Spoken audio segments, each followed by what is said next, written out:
Hello friends, हर किसी की सफलता के पीछे उसके जीवन की मोटिवेशन होती है। हर इंसान कुछ अलग करना चाहता है और उसे कुछ अलग दिखना चाहता है।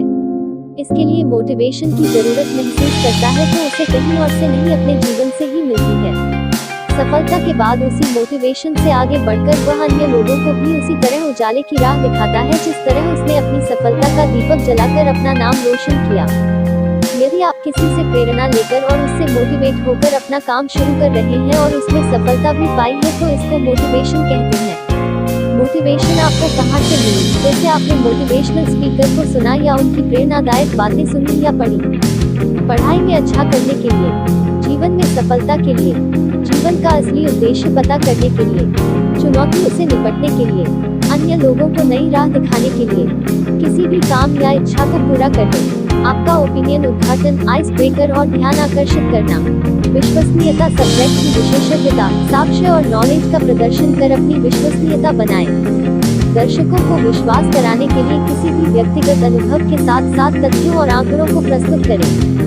दृढ़ विश्वास, दर्शकों को विश्वास दिलाएं कि जिसके लिए वह आए हैं या फिर उनकी जो समस्या है उसे हल करने की आवश्यकता है। दिशा, समस्या को हल करने के लिए विचार और दिशा प्रदान करें। एक यादगार पंच लाइन या सकारात्मक कथन के साथ अपनी स्पीच को खत्म करने का प्रयास।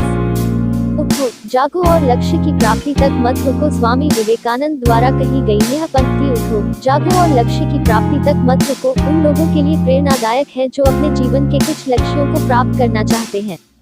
महत्वपूर्ण बात यह नहीं है कि हर बच्चे को पढ़ाया जाना चाहिए, बल्कि हर बच्चे को सीखने की इच्छा दी जाए। जॉन लुबॉक ने कहा है कि बच्चों को किसी विशेष विषय का अनिवार्य रूप से अध्ययन करने के बजाय उनकी सीखने के अनुभव पर ध्यान केंद्रित करना चाहिए कि बच्चों को क्या और कैसे पढ़ाया जा रहा है।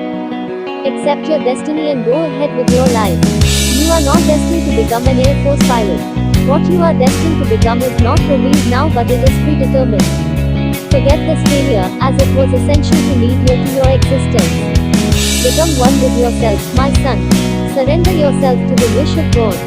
जो आप नहीं कर सकते उसे आप जो कर सकते हैं उसमें हस्तक्षेप न करने दें। जॉन वुडन ने इस स्पीच के माध्यम से संदेश दिया कि आप अपने जीवन में बहुत से ऐसे लोगों से मिलेंगे जो आपको बताएंगे कि आप काफी अच्छे नहीं हैं, जबकि आप कुछ चीजों के विशेषज्ञ हो सकते हैं। आपके पास अपनी ताकत और क्षमताएं होंगी और साथ ही ऐसे क्षेत्र भी होंगे जहां आप चमक सकते हैं।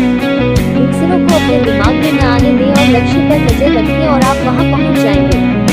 न भूतकाल के बारे में सोचो और न ही भविष्य की चिंता करो, अपने दिमाग को सिर्फ वर्तमान में लगाओ। गौतम बुद्ध की यह स्पीच उन लोगों को जीवन सही से समझाने का प्रयास करती है जो पीछे और आगे, मतलब जो बीत गया और आने वाला है, उसकी चिंता करते हैं, वर्तमान को छोड़कर। उनकी यह स्पीच वर्तमान में जीने के लिए प्रेरित करती है। जब तक किसी काम को किया नहीं जाता तब तक वह असंभव लगता है। नेल्सन मंडेला की यह स्पीच उन लोगों के लिए है जिन्हें कोई काम असंभव लगता है या फिर वह सोचते हैं कि उनसे नहीं हो पाएगा।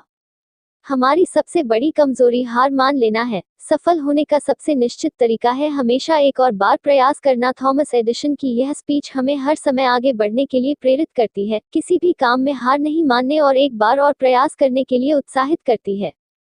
महान कार्य को करने का यही तरीका है कि आप उसे पसंद करें जो आप करना चाहते हैं। स्टीव जॉब्स की यह स्पीच आपको अपनी पसंद का कार्य करने के लिए प्रेरित करती है। इससे यह प्रेरणा मिलती है कि आप जिस काम को पसंद कर रहे हैं उसी को करें। शिक्षा का